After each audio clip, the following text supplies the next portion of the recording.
তো যার বিরোধিতা করলে সে থাকলো 15 বৎসর, আর যাকে জান দিয়ে সহায়তা করতেছো সে দিশেহারা হয়ে যাচ্ছে কেন?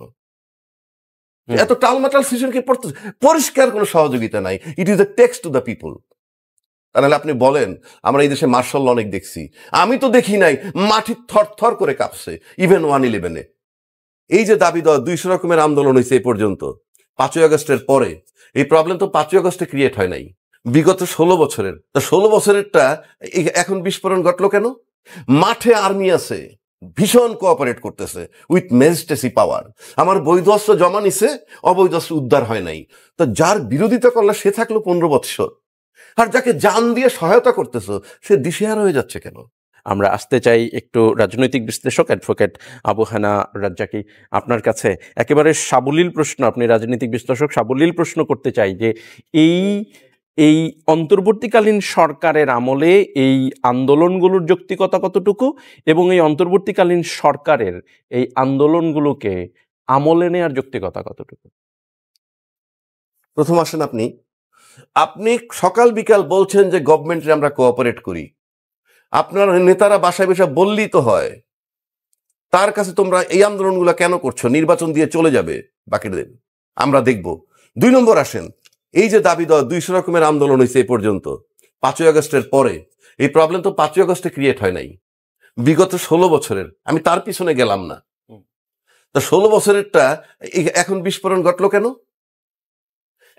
এখন বিস্ফোরণ ঘটলো কেন? ইন্টেনশনালি প্ল্যান্ড এবং এর পিছনে দিছে তেল, মানে কি বলে এটা, গতিশীল করার জন্য। হ্যাঁ, কেন করছে? আমরা শুনতেছি সমস্ত রাজনৈতিক দল কিন্তু এই সরকারকে কোঅপারেট করতেছে। হ্যাঁ, আমি শুনছি, আমি দেখি নাই। দেখতে হলে তো আমার অ্যাকশন দেখতে হয়। 1 নম্বর, সমস্ত রাজনৈতিক দলমত নির্বিশেষে বসাইছে এই পর্যন্ত আমি দেখছি, কিন্তু তারপরে আজও কোঅপারেট করতেছে। তাদের দাবি মাঠে আর্মি আছে, ভীষণ কোঅপারেট করতেছে উইথ ম্যাজিস্ট্রেসি পাওয়ার। আমার বৈধ অস্ত্র জমা নিছে, অবৈধ অস্ত্র উদ্ধার হয় নাই, ভীষণ কাজ করতেছে মাঠে। এইবার আসেন উল্টা দিকটায়, বিগত 12 বছর সবাই তো ওই সরকারের বিরোধিতা করছে। আগের সরকারে বলে তো, সবাই কথায় কথায় বলে আমরা এটা করছি সেইটা করছি আন্দোলন। তো যার বিরোধিতা করলে সে থাকলো 15 বৎসর, আর যাকে জান দিয়ে সহায়তা করতেছো সে দিশেহারা হয়ে যাচ্ছে কেন? এত টালমাটাল সিচুয়েশন কি পড়তেছে? পরিষ্কার কোনো সহযোগিতা নাই। It is a text to the people. তাহলে আপনি বলেন, আমরা এই দেশে মার্শাল ল অনেক দেখছি, আমি তো দেখি নাই, মাটি থর থর করে কাঁপছে ইভেন 1/11-এ। আর আপনি এখন বাজারে মিলিটারি আছে উইথ ম্যাজিস্ট্রেসি পাওয়ার, আপনি অস্ত্র উদ্ধার হচ্ছে না, আর আমার বৈধ অস্ত্র আপনি অফিসিয়ালি জমা নিয়ে নিলেন। So this is not cooperation, it is just একটা ব্লেম যে তারা করতেছে। This is my simple. তারপর এবারে আসেন, উনি আরো কতগুলো কথা বলছেন। লেটেস্ট উনি বলছেন বিচার কার্যে হস্তক্ষেপ চলছে, স্বাভাবিক কার্যক্রম করতে পারছেন না, সক্রিয়ভাবেও কাজ করতে পারছেন, মানে আমার যা ইচ্ছা আমি পারতেছি না। বহু উপদেষ্টা সে নিয়োগ দেয় নাই, ভিকটিম অফ দ্য সিচুয়েশন, তাকে মানতে হয়েছে, সেটা যায় নাই। তারপরে আসেন, আপনি বললেন ফাইনালি গিয়ে টার্ন নিল কোথায়? 2 জন উপদেষ্টা এবং খলিলুর রহমানের পদত্যাগ করতে হবে। খলিলুর রহমান, আচ্ছা খলিলুর রহমানের পদত্যাগের বিষয় কেন আসলো? আচ্ছা ওই 2 জনের বিষয়ে আমি বললাম না তর্কের খাতিরে, ঠিক আছে, তারা টু সাম এক্সটেন্ট ছাত্রদের সাথে ইনভলভ, ভালো কথা, বাদ দিলেন। খলিলুর রহমানেরটা আসছে কেন? ইট ইজ পিওর, মানে একটা ডিজাইনের উপরে কাজটা চলছে। হু ইজ খলিলুর রহমান, সেটা আপনাকে আগে বুঝতে হবে। খলিলুর রহমান হলো প্রধান নিরাপত্তা উপদেষ্টা।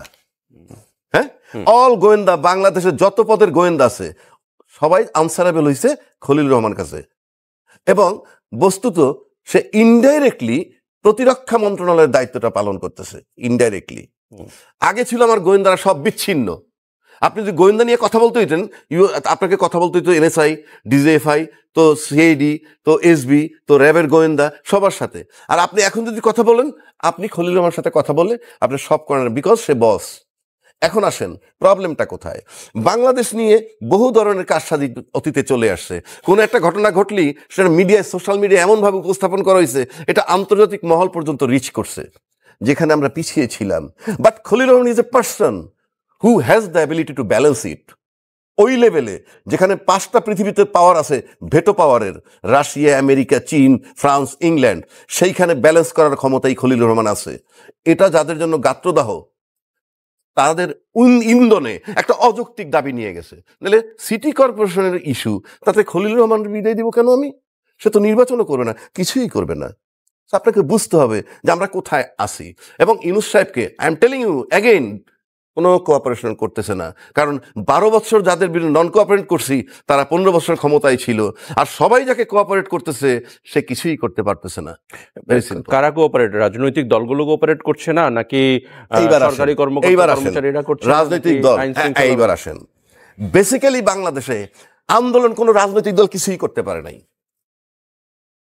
হাসিনার মতো মহিলাও পারে নাই। বাট প্রশাসন যখন নেমে আসছে, আপনি যদি এরশাদের আন্দোলন ধরেন, সব শেষে যখন আর্মি বলছে নুরুদ্দিন সাহেব সরি স্যার আমরা আর পারবো না, তখন তিনি পদত্যাগ করছেন। খালেদা জিয়া 96-তে যখন মহিউদ্দিন খান আলমগীর সাহেব তার আমলাদেরকে নিয়ে হানিফ সাহেবের জনতার মঞ্চে এসে বলল, তখন খালেদা জিয়া রিজাইন করছে, এর আগ পর্যন্ত করেন নাই। তারপর আসেন এই 24, আমাদের দেখা এক্সপেরিয়েন্স, প্রশাসন বাধ্য হয়ে তাদের পক্ষে নামছে, ছাত্রের বাধ্য হয়ে, দয়া দাক্ষিণ্য দেখায় নয়। যখন প্রশাসন রিভোল্ট করছে তখনই তার পদত্যাগ করতে হয়েছে। সুতরাং বাংলাদেশে আমলা is a very big factor, number 1। এখন ইউনূস সরকার কেন বেকায় দেয়? শেখ হাসিনা ছিল বাংলাদেশ 17 লক্ষ প্রজাতন্ত্রের কর্মকর্তা কর্মচারীর প্রধানমন্ত্রী, আর ইউনূস সরকার হল জনগণের প্রধানমন্ত্রী। So he is non cooperated by the administration. Very simple. আপনি যখন জনগণের পক্ষে থাকবেন, প্রশাসন চাকর হয়ে যাবে। আর আপনি যখন চাকরের মনিব বানায় ফেলবেন, যেটা শেখ হাসিনা করছে, গুলি মারছে, এইটা করছে, সেইটা করছে।